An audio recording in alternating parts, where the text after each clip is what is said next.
कर्नाटक हिजाब विवाद में जो मुस्लिम लड़कियों की तरफ से वकील ने कोर्ट के सामने जिरह की, उसे जानना आपको बेहद जरूरी है। दोस्तों, आप सभी को ये जानने के लिए इस खबर को आखिर तक जरूर देखना चाहिए। दोस्तों, आपसे अपील करते हैं कि आखिर तक ये खबर जरूर देखें। और तो और इस जिरह को संगी सोच के ऊपर भी जोरदार तमाचा जड़ा गया है। इस जिरह के माध्यम से उन संगियों पर जबरदस्त तरीके का तमाचा है। दोस्तों, दरअसल दोस्तों, कर्नाटक में हिजाब विवाद पर हाई कोर्ट में बुधवार को सुनवाई के दौरान वकीलों की जोरदार जिरह जारी रही। जोरदार कोर्ट के सामने अपने सवालों को जस्टिस के सामने रखा। एडवोकेट कुमार ने बेंच के सामने कई दलीलें दी, जिनमें एक में ये कहा गया, सरकार अकेले हिजाब का मुद्दा क्यों उठाकर ये शत्रुतापूर्ण भेदभाव कर रही है? चूड़ियां पहनी जाती है, क्या वो धार्मिक प्रतीक नहीं है? आप इन बेचारी मुस्लिम लड़कियों को क्यों चुन रहे हैं, क्यों टारगेट कर रहे हैं, क्यों उनके फ्यूचर को तबाह करना चाहते हैं? एडवोकेट कुमार ने कोर्ट के सामने अपना सवाल खड़ा करते हुए उन्होंने बताया कि अधिनियम, कर्नाटक शिक्षा अधिनियम या हिजाब पहनने पर रोक लगाने वाले नियमों में कोई प्रावधान नहीं है। जस्टिस दीक्षित कहते हैं कि ये सही सवाल नहीं हो सकता है।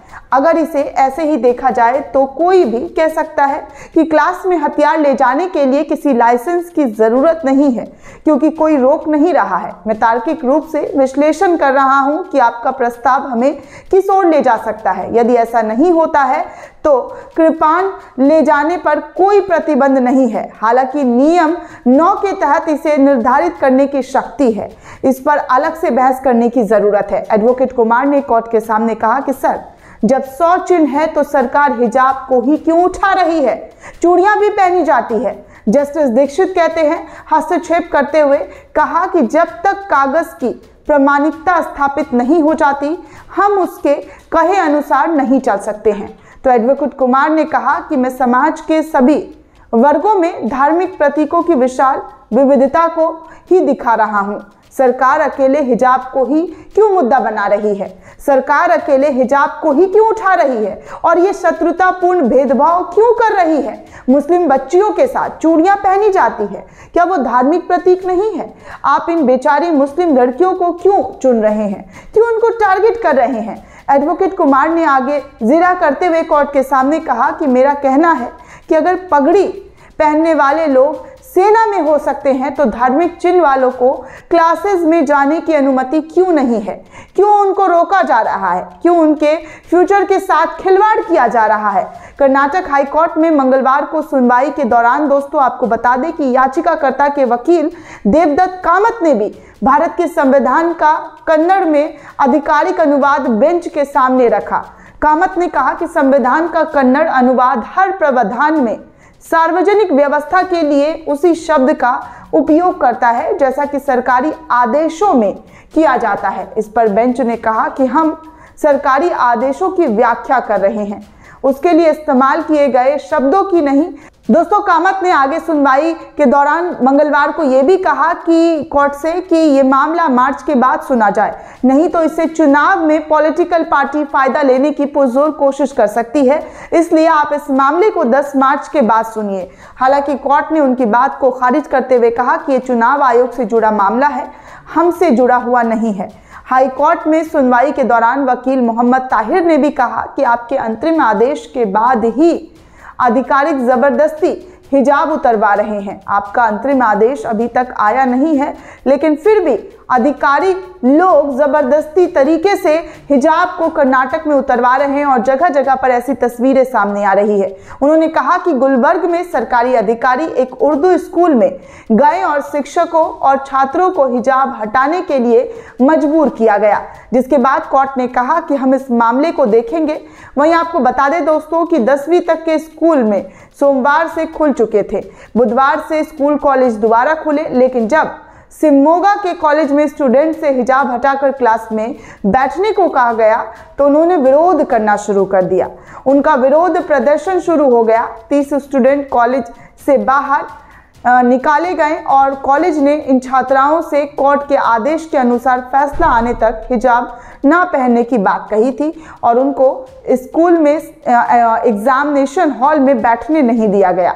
दूसरी तरफ कर्नाटक के बजरंग दल संयोजक सुनील केआर ने हिजाब विवाद को हिजाब जिहाद नाम दे दिया। भाजपाइयों की तरफ से हिजाब मामले में इस तरह से, जी हाँ, पेच लड़ाया जा रहा है, इस तरह से मुसलमान लड़कियों को टारगेट किया जा रहा है। पहले लव जिहाद और अब हिजाब जिहाद का नाम दिया जा रहा है। विश्व हिंदू परिषद की पूर्णिमा सुरेश ने कहा कि हिजाब पहनकर लड़कियां ये संदेश देने की कोशिश कर रही है कि हम अलग हैं, वो फूट पैदा कर रही है, ये जिहाद है। हिंदू और मुस्लिम लड़कियां जो एक साथ खाती थी अब एक दूसरे को अंतर नज़र से देख रही हैं। उन्होंने कहा कि हम अदालत के आदेश का सम्मान करते हैं लेकिन वो नहीं कर रहे हैं। कुछ जगहों पर हिजाब की अनुमति नहीं दी गई लेकिन इन लड़कियों ने आग लगा दी है जिसने पूरे राज्य को अपनी चपेट में ले लिया है। हम एनआई से जांच की मांग करते हैं कि एनआई इस पर जांच करे। उधर तुमुकर में भी छात्राओं ने स्कूल में हिजाब पहनकर जाना चाहा लेकिन दोस्तों मैनेजमेंट यानी कि स्कूल मैनेजमेंट ने उन्हें मना कर दिया, उन्हें स्कूल कॉलेजों के अंदर घुसने नहीं दिया। नाराज छात्राओं ने विरोध शुरू किया, विरोध प्रदर्शन किया और अल्लाह अकबर के नारे भी लगाए और तो और ये भी कहा कि वी वांट जस्टिस जैसे नारे लगाते हुए बाहर निकल गई और कहा कि हमें देश के कानून पर पूरा भरोसा है, हमें पता है कि कानून संविधान के हिसाब से ही चलेगा। हालांकि बागलकोट, बैंगलोर, चिक्लापुरा, गुड़ग, शिमोगा, तुमकर, मैसूर, उडुपी और दक्षिण कन्नड़ में अभी भी धारा 144 लागू है। दोस्तों आज कोर्ट में जिस तरह से सुनवाई हुई, जिस तरह से वकील ने जिरह करते हुए तमाम मुद्दों, तमाम पहलुओं को उठाकर सामने लाया कि अगर हिंदू लड़कियां और किसी भी समाज के लोग, किसी भी धर्म के लोग चूड़ियां पहन सकते हैं, क्रॉस पहन सकते हैं, क्रिश्चियन, सिख पगड़ी लगा सकते हैं, तो मुसलमान लड़कियों को ही क्यों टारगेट किया जा रहा है? मुसलमान लड़कियों के हिजाब को पर ही क्यों हमला किया जा रहा है? आप देखेंगे तो आपको यही लगेगा कि एक तरीके से भारतीय जनता पार्टी पूरा दाना पानी लेकर मुसलमान समुदाय के लोगों के पीछे पड़ गई है, मुस्लिम महिलाओं के पीछे पड़ गई है, उनको उत्पीड़न करती हुई, उनको टॉर्चर करते हुए नजर आ रही है, जो कि उनके फ्यूचर पर असर पड़ रहा है, उनकी पढ़ाई लिखाई पर असर पड़ रहा है। लेकिन भाजपाइयों को इससे कोई फर्क नहीं पड़ रहा है। लेकिन आज कोर्ट में जिस तरह से वकील साहब ने तर्क और दलील दोनों दिए, उसको सुनकर उन तमाम संघियों को सोचना जरूर चाहिए कि वो किस तरह से एक समुदाय को टारगेट कर रहे हैं, एक कौम को निशाना बना रहे हैं, जो कि सरासर गलत है।